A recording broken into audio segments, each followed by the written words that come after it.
क्या आपने कभी सोचा है कि हम जब स्नान करते हैं तो यह मंत्र क्यों बोला जाता है? आपने कभी नहाते समय बोला जाने वाला एक मंत्र सुना है? गंगे च यमुने चैव गोदावरी सरस्वती नर्मदे सिंधु कावेरी जलेस्मिन सन्निधिं कुरु। इस श्लोक का अर्थ है, हे गंगा, यमुना, गोदावरी, सरस्वती, नर्मदा, सिंधु, कावेरी नदियों, मेरे स्नान के इस जल में आप सभी पधारिए और मुझे पवित्र कीजिए। यह श्लोक आपने दादा दादी अथवा नाना नानी को कहते सुना होगा। यह सभी नदियां हमारे लिए पवित्र हैं। आज हम इनमें से एक वंदनीय गोदावरी नदी की कहानी सुनेंगे। भगवान शिव जी के 12 ज्योतिर्लिंग हमारी पवित्र भारत भूमि पर हैं। इन 12 ज्योतिर्लिंगों में तीसरे स्थान पर आता है महाराष्ट्र के नासिक जिले में गोदावरी नदी के तट पर विराजमान श्री त्र्यंबकेश्वर ज्योतिर्लिंग। यह ज्योतिर्लिंग ब्रह्मगिरी पर्वत के निकट स्थित है और ब्रह्मगिरी पर्वत से ही गोदावरी नदी का उद्गम होता है।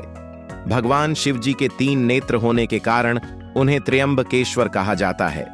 यह उस समय की बात है जब महर्षि गौतम पर गौ हत्या का झूठा आरोप लगा था। इस आरोप के कारण महर्षि गौतम ने दूर एक वन में जाकर भगवान शिव जी की आराधना करनी आरंभ की।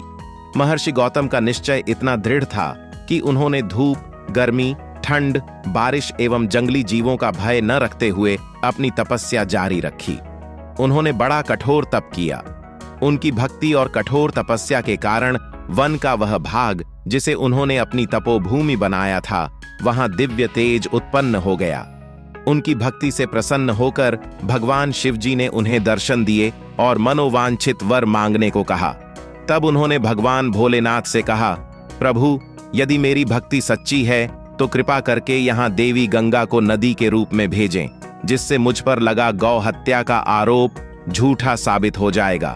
तब भगवान शिव जी ने कहा, हे ऋषि गौतम, देवी गंगा पहले से ही धरती पर विराजमान है और उन्हें वहां से यहाँ स्थानांतरित नहीं किया जा सकता, परंतु देवी गंगा के स्थान पर देवी गोदावरी यहाँ नदी के रूप में स्वयं विराजमान रहेंगी और उनकी उत्पत्ति ब्रह्मगिरी पर्वत से होगी। भगवान शिव जी के इतना बोलते ही ब्रह्मगिरी पर्वत से जल की अविरल धारा बहने लगी। वहां देवी गोदावरी नदी प्रकट होकर उनके शीतल और पवित्र जल ने नदी का रूप ले लिया। परंतु महर्षि गौतम तो वहां गंगा को लाना चाहते थे। गंगा नदी के स्थान पर वहां गोदावरी नदी के आने से उन पर लगा झूठा आरोप तो मिट गया, परंतु उनके मन की संतुष्टि नहीं हुई।